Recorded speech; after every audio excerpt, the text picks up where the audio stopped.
This is Reggie with AE Team Appliance. Don't forget to like and subscribe to keep the channel going.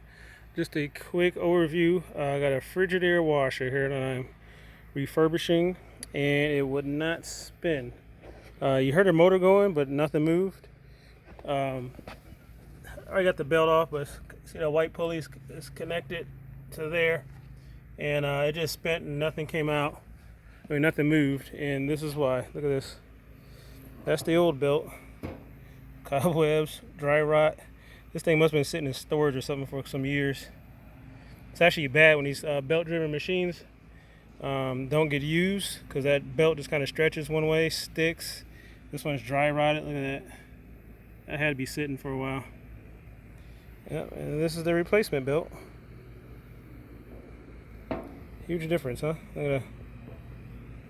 Huge difference. So, just a real quick quickie, man. If you got a Frigidaire washer, it looks like this, and it's not spinning, just check the belt. This is Reggie, AE Team Appliance.